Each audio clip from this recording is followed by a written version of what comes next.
We are back for WOD Tip Wednesday. We are on part 3 for our snatch progression. Today we're going to go over the strengthening of the lift. I'm Lanell, Kevin, and so we're going to go over the exercise that people don't really understand, don't really know, to give you a basis for how you can strengthen up your snatch. You already understand how to do the overhead squat. We went over in a video with that one. We've done the snatch push press, which is a great exercise to strengthen up the catch position. But we're actually going to go over that one. Yeah, we are going to go over that one. Just real quick. Just a real quick demonstration, just so you can understand that. Cool, so let's get started. All right, so snatch push press. So Kevin has the bar on his back. Basically, he wants to get into his grip for his snatch, so his arms are going to be wide. What Kevin is going to do is he's going to take a nice little quick dip, drive the bar off his back, and then extend his arms without dipping under the bar, okay? When you are doing this, the biggest thing that you want to do is really extend the arms, and you want to actually rotate your elbows out and see if you can open up your armpits. That's what you're really looking to do, okay? A set of three sets of, at most 4 reps is going to be a good idea for you. All you're looking to do is strengthen that top position. Make sure you lock out your arms at the top and get a nice catch position. Shot. Thanks. Next one, snatch balance. The snatch balance is going to be pretty tricky. Basically, the idea behind the snatch balance is we're looking to reinforce the bottom position of the snatch while also being able to catch the bar at the top. So Kevin is again going to get his arms in the snatch position. He's going to get his feet set. Kevin's going to take a little dip, and he's going to drop under the bar at the same time. He's pushing up against the bar and get down. Exactly. Okay? So the big keys here are to drive your body under the bar while extending your arms at the same time. Okay? You do not want to go into a push press and then squat. You actually want to do both at the same time, and that's the idea behind the snatch balance.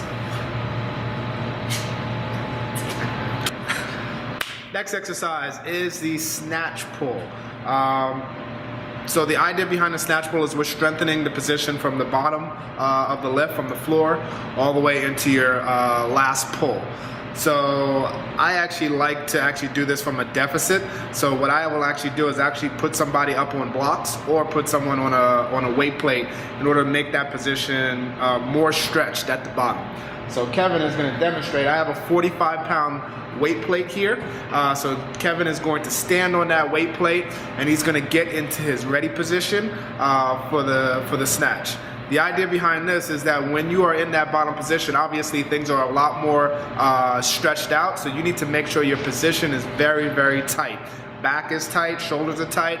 You actually have you're taking the slack out of the bar. Excellent position that Kevin is demonstrating. All Kevin is going to do is that same pull. Once he gets to the top position, he's going to drive his hips and extend. Boom. Come back down. Excellent. Now Kevin is just demonstrating the snatch pull. You can also go into the snatch high pull to be able to understand the position of your drive, and also how the elbows will come up as you're pulling the bar. So you want to be in a scarecrow position. Elbows are high, wrists are down as you pull that bar. Okay? Kevin is demonstrating this amazing, and that's exactly what you want to do. From a deficit, if you do I would go about 80% of your regular snatch for about 4 to 5 sets, 2 reps, and you'll be pretty good there. 1 rep. Not 1 rep, 2 reps. 2 reps, not 1 rep. Excellent. That is the snatch pull. Finally, one of the keys to a really, really good snatch is actually low back training. When you are doing a lot of low back training, you actually strengthening the muscles around the posterior chain, which are responsible for driving the bar off the ground. So when I actually program this into somebody who wants to increase their snatch, I'll actually do quite a bit of low back training. Amazing exercises for the low back training is back extensions and good mornings, and also snatch pulls from a deficit. If you are able to pull 80 to 90% from there, I promise you your snatch is going to shoot through the roof, your low back is going to get stronger, and it's going to really help you out. So Kevin is going to help demonstrate the good morning for you, since many people understand what the back extension is. So Kevin puts the bar on his back just like he's doing a back squat. His feet are going to be about hip width apart. Knees are going to be rotated outward slightly. Cool. And what Kevin's going to do is keep his chest nice and tall, look up, and he's going to drive his hips back, keeping his shins vertical, and pop his hips through. Excellent. Excellent. The biggest keys here is to make sure that the knees are driving outward, not caving inward, and you're also keeping a slight bend in the knees, driving the hips backwards, keeping the back nice and flat. Okay? What I tell people is they want to actually keep their chest up tall, see if they can keep their chest pulled up to the ceiling as they push their butt back. And that's the idea behind the good morning. All right, final exercise is the back extension. So Kevin is in the back extension. The idea behind this is that you want the pad to be on your hips, on your thighs, so that your hips can move freely. That's the idea. We're going to use the external resistance for this. And when we do this, I actually want the external resistance on your back and not on your front. This is actually going to make the exercise a bit harder and make the back work more. So Kevin's going to get into position. He has a 15-pound bar here. He's going to put it right on his back, like doing a back extension. He's going to come up.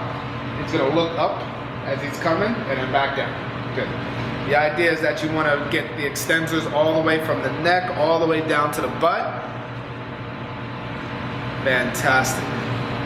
To increase the difficulty of this, slow the exercise down, slow the rep down. So you can get time under tension to be as many as 10 seconds, you can get it to be as short as 1 second. The longer the time under tension, the more the back muscles have to work harder, which is a good thing for low back development. Excellent. That is our WOD Tip Wednesday. Tune in next week when we'll figure out what we're going to say. Peace.